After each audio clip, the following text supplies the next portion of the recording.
નમસ્કાર, સ્પેશિયલ રિપોર્ટમાં આપનું સ્વાગત છે. હું છું રિંકલ.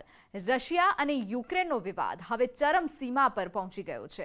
સ્થિતિ એવી આવીને ઊભી રહી ગઈ છે કે રશિયા ગમે ત્યારે યુક્રેન પર હુમલો કરી શકે છે. અને જો આવું થાય તો એ વાત તો ચોક્કસ છે કે ગણતરીના દિવસમાં જ વિશ્વયુદ્ધ ફાટી નીકળે. રશિયા અને યુક્રેનના વિવાદને લઈને દુનિયામાં વિશ્વયુદ્ધના ભણકારા સંભળાઈ રહ્યા છે. ત્યારે હંમેશા અવળચંડાઈ કરતું ચીન પણ આ સળગતા વિવાદમાં કૂદી પડ્યું છે. ચીને રશિયાને પોતાનો ટેકો જાહેર કર્યો છે. સાથે જ અમેરિકાને ચેતવણી પણ આપી દીધી છે કે અમેરિકા રશિયાને એકલું ન સમજશે. ગમે ત્યારે યુદ્ધનું એલાન થશે અને તે સમયે ચીન રશિયાની સાથે જ હશે. ત્યારે આજે સ્પેશિયલ રિપોર્ટમાં આ જ મુદ્દે જોઈએ આ ખાસ અહેવાલ. ચીનની એન્ટ્રીથી વધી વિશ્વયુદ્ધની દહેશત છે. બંને દેશ વચ્ચે તણાવ એ સ્તર સુધી વધી ગયો છે કે ગમે ત્યારે જંગનું એલાન થઈ શકે. તેવામાં અમેરિકા પહેલાથી જ યુક્રેનના સમર્થનમાં આવીને ઊભું છે, જે રશિયાને જરા પણ પસંદ નથી. યુક્રેનને લઈને અમેરિકા અને રશિયા વચ્ચે ખેંચતાણથી વિશ્વયુદ્ધ ફાટી નીકળવાની આશંકા છે. ત્યારે હવે આ યુદ્ધની સ્થિતિમાં ચીને પણ પોતા છે. જેમાં રશિયાની પહેલી માંગ હતી કે યુક્રેનને નાટોનું સભ્ય બનવા પર બેન લગાવી દેવામાં આવે અને બીજી એ કે નાટો રશિયાના પડોશી એટલે કે પૂર્વ યુરોપથી પોતાની સેના હટાવી લે. પરંતુ 2 દિવસ પહેલા જ અમેરિકા અને નાટોએ રશિયાને લેખિતમાં જવાબ આપીને આ તમામ માંગ ફગાવી દીધી છે. યુક્રેન સાથે ચાલી રહેલા તણાવમાં અત્યાર સુધીમાં બેલારુસ સિવાય એકેય મોટો દેશ રશિયાના સમર્થનમાં ન હતો. પરંતુ હવે ચીન રશિયાના સમર્થનમાં આવતા આખી સ્થિતિ જ બદલાઈ ગઈ છે. એટલે કે હવે રશિયાએ યુક્રેન પર હુમલો કર્યો અને બાદમાં અમેરિકા અને રશિયા વચ્ચે જંગ ચાલુ થઈ તો ચીન રશિયાને જીતાડવા માટે પોતાની તમામ શક્તિ લગાવી દેશે. ચીન એક એવો દેશ છે જે પોતાના સ્વાર્થ વગર ક્યારેય પણ કોઈને મદદ કરવા આગળ નહીં આવે. તેવામાં યુક્રેનના મામલે અમેરિકાને ચેતવણી આપીને ચીને એક તીરથી 2 શિકાર કરવાનો પ્રયત્ન કર્યો. એક તો રશિયાને સાથ આપીને પોતાની દોસ્તી નિભાવી, બીજું એ કે યુક્રેન વિવાદના બહાના પાછળ તેણે તાઇવાનને લઈને પણ પોતાનો સંદેશ અમેરિકા સુધી પહોંચાડી દીધો.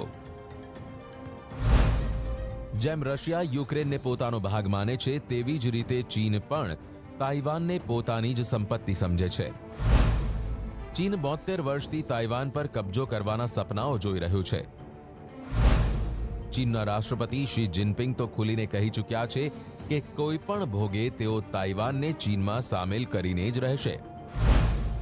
બસ એટલે જ ચીન પણ ઘણા સમયથી તાઇવાન પર દબાણ બનાવી રહ્યું છે, જે માટે ચીન વારંવાર તાઇવાનમાં પોતાના ફાઇટર જેટ ઘુસાડી દે છે. ઓક્ટોબરમાં તો ચીને એક જ દિવસમાં 56 વખત તાઇવાનમાં ઘૂસણખોરી કરી હતી. એટલું જ નહીં, ગત રવિવારે પણ ચીનની હવાઈ સેવાના 39 વિમાન તાઇવાનના આકાશમાં ઉડતા દેખાયા હતા.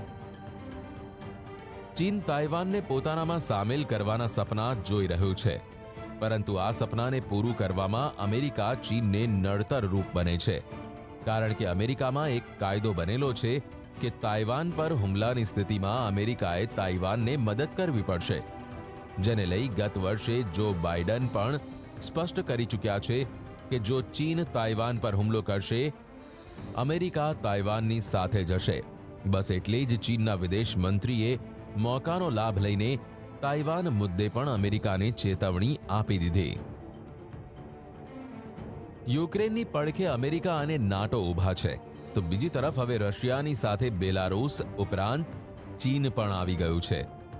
મહાયુદ્ધની આશંકા વચ્ચે ચીનની એન્ટ્રીથી વિશ્વયુદ્ધ થવાની શક્યતાઓ વધી ગઈ છે. મહાયુદ્ધની આશંકાનો પુરાવો નંબર 1. રશિયાથી આવેલા આ દ્રશ્યો સાબિતી આપે છે કે અમેરિકા અને રશિયા વચ્ચે જંગે એલાનની સ્થિતિ કેટલી વધી ગઈ છે. રેલવે લાઇનની મદદથી રશિયા પોતાના જંગી સાધનોને યુક્રેન બોર્ડર પર પહોંચાડી રહ્યું છે અને આ જ દ્રશ્યોમાં દુનિયાને ત્રીજા વિશ્વયુદ્ધની ઝલક સાફ દેખાઈ રહી છે. મહાયુદ્ધની આશંકાનો પુરાવો નંબર 2. એક તરફ રશિયા જંગની તૈયારી કરી રહ્યું છે તો બીજી તરફ યુક્રેન પણ પાછળ નથી. યુક્રેનના સૈનિકો સરહદ પર તૈયાર થઈને બેઠા છે. Думаємо, надіємося, що на краще. А з другого, якщо, то будемо відбиватися. Давати відповідь. Якщо це.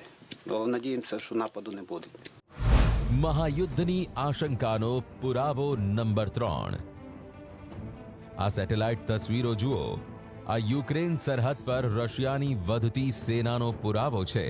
આ તસવીરોમાં રશિયાની સેનાના ટેન્ટ, હથિયારોથી લેસ ગાડીઓ સ્પષ્ટ દેખાઈ રહી છે. મહાયુદ્ધની આશંકાનો સૌથી મોટો પુરાવો નંબર 4. રશિયાના રાષ્ટ્રપતિ ફ્રાન્સના રાષ્ટ્રપતિ મેક્રોન સાથે ફોન પર લાંબી વાતચીત કરી છે, જેમાં અમેરિકા સાથે થઈ રહેલી વાતચીતની જાણકારી આપવામાં આવી છે. રશિયાના રાષ્ટ્રપતિ પુતિનનું કહેવું છે કે યોગ્ય મુદ્દા પર વાત નથી થઈ રહી. પુતિનની શરત છે કે નાટોના વિસ્તાર પર રોક લગાવવાની વાત નથી થઈ રહી.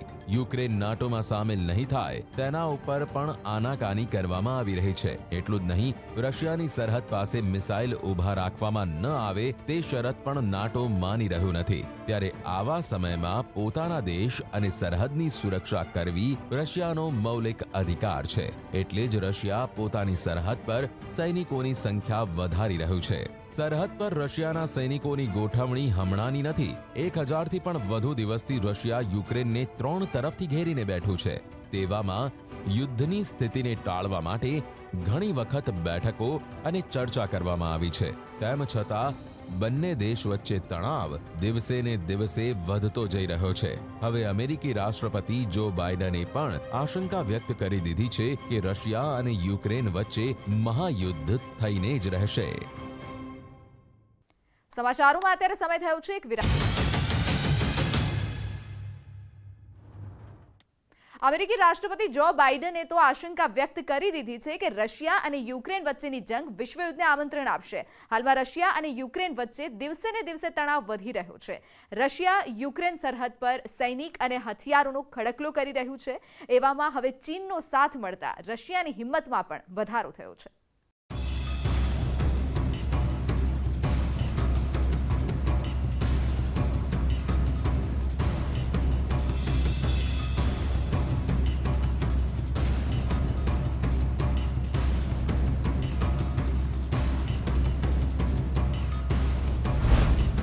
ત્રીજા વિશ્વયુદ્ધનો વધ્યો છે ખતરો.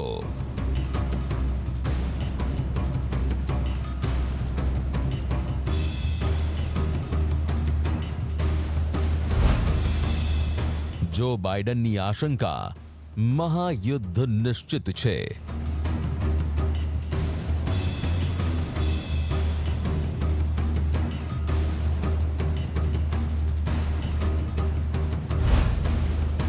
યુક્રેન સરહદ પર રશિયાનો અડિંગો.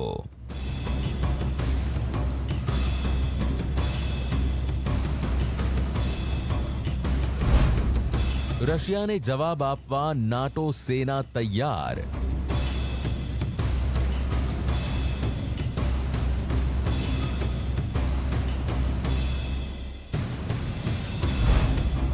યુક્રેનના સૈનિકો સરહદ પર અડીખમ. રશિયા અને યુક્રેન વચ્ચે યુદ્ધ લગભગ નક્કી છે. યુક્રેનની સરહદ પર રશિયાના લગભગ 1,06,000 સૈનિકો તૈનાત છે. 21,000 રશિયન નેવી અને એરફોર્સના જવાન ખડે પગે છે. 1200 રશિયન ટેન્ક યુક્રેન તરફ મીટ માંડીને બેઠા છે. 2900 બખ્તરબંધ ગાડીના નિશાના પર છે યુક્રેન. 1,600 આર્ટિલરી ગન ફાયરિંગ માટે તૈયાર છે. 330 એરક્રાફ્ટ એલર્ટ મોડ પર છે. 75 વોરશિપ જંગના મેદાનમાં ઉતરવા માટે તૈયાર છે. સાથે જ 6 રશિયન સબમરીન પણ આદેશની રાહ જોઈને બેઠી છે. तो ये स्पष्ट रूप से दिखाई देता है कि जो रशिया तथा अमेरिका, नेटो और यूक्रेन के बीच का जो तनाव है अभी भी चरम पे है. यद्यपि कि सीज फायर का एक समझौता अवश्य हुआ है, एक सकारात्मक कदम जरूर लिया गया है, लेकिन अभी भी डी एस्केलेशन नहीं हुआ है. अभी भी तनाव बना हुआ है। और ये जो तनाव है, यदि किसी तरीके का मिसकैलकुलेशन हुआ, कोई प्रोवोकेटिव स्टेप लिया गया, तो ये किसी लिमिटेड वॉर में भी बदल सकता है।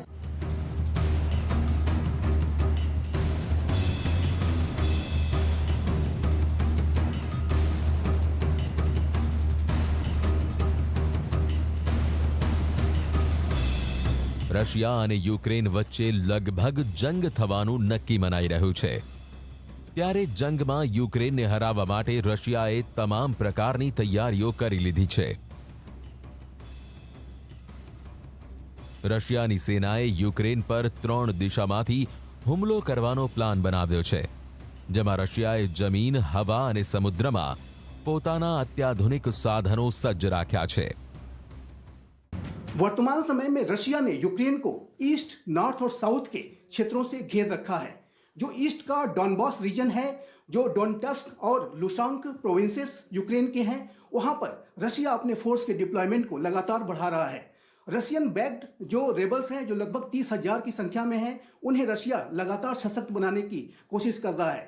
हालांकि एक सीज फायर का समझौता अवश्य हुआ है, लेकिन ये जो रेबल्स हैं, इस सीज फायर की जो पूरी समय है, इसको अपने आप को रीग्रुप करने के लिए, अपने आप को रीपोजिशन करने के लिए वो इस्तेमाल कर सकते हैं। और भविष्य में यदि रशिया के द्वारा यूक्रेन पर कोई हमला किया गया, तो जाहिर है कि सबसे बड़ा हमला ईस्ट के क्षेत्र से ही किया जाएगा।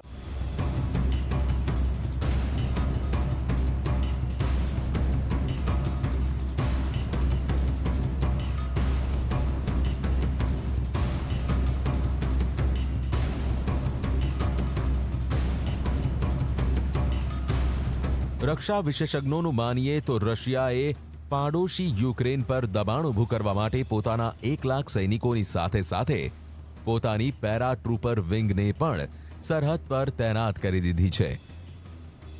એટલે રશિયાએ જમીનની સાથે સાથે હવામાંથી પણ યુક્રેન પર આફત વરસાવવાનું નક્કી કરી લીધું છે।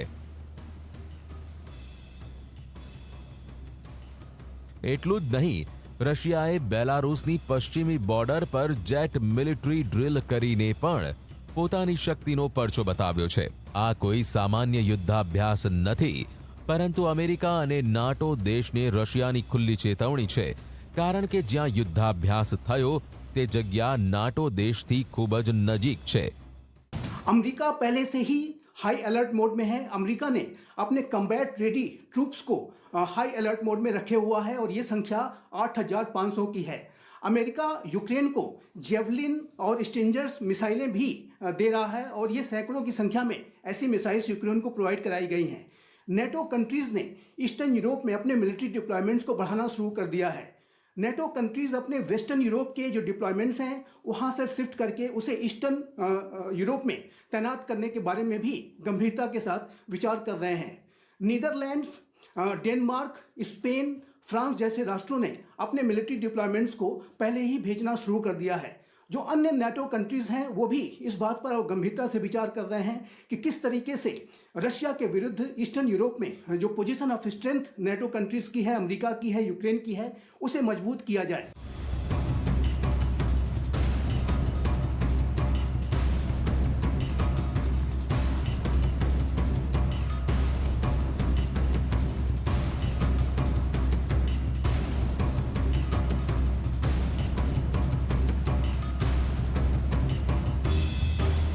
એક તરફ મામલા શાંત પાડવા રાજનીતિક બેઠકો થઈ રહી છે, તો બીજી તરફ યુક્રેનની સરહદ પર બેઠેલી રશિયાની સેનાએ આખી દુનિયાને વિશ્વ યુદ્ધના ડરમાં સેરવી દીધી છે। આ મહાયુદ્ધને અટકાવવા માટે રશિયા એક જ વાતની ગેરંટી ઈચ્છે છે કે યુક્રેન ક્યારેય પણ નાટો દેશનો ભાગ નહીં બને। સાથે જ અમેરિકા અને નાટો દેશની મિસાઇલ સિસ્ટમોનો ઉપયોગ પોતાની જમીન પર નહીં કરવા દે। ત્યારે હાલ તો યુક્રેન તરફથી રશિયાને આ પ્રકારની ગેરંટી મળે તેવી કોઈ સ્થિતિ દેખાઈ રહી નથી। Ультиматум, який Російська Федерація висунула НАТО і в тому числі Соединеним Штатам, говорять за те, що вони не налаштовані на якийсь компроміс чи на якийсь діалог.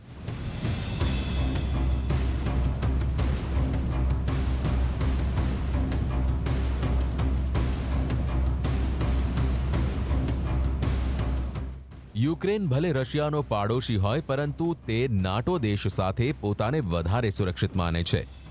રશિયા અમેરિકા પાસેથી ગેરંટી ઈચ્છે છે કે યુક્રેન ક્યારેય પણ નાટોનો સભ્ય નહીં બને. ત્યારે ન તો આ યુક્રેન અને અમેરિકાને મંજૂર છે, ન તો નાટો દેશ આ વાત સ્વીકારવા માટે તૈયાર છે. નાટો દેશોએ તો કપરી પરિસ્થિતિનો સામનો કરવા માટે તૈયાર રહેવાનો પણ દાવો કર્યો છે.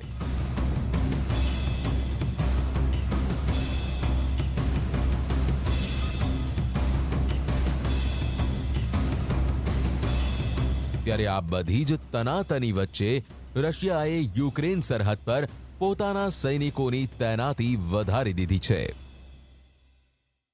તો સ્પેશિયલ રિપોર્ટમાં અત્યારે બસ આટલું જ. વધુ સમાચારો માટે આપ જોતા રહો ન્યૂઝ 18 ગુજરાતી. નમસ્કાર.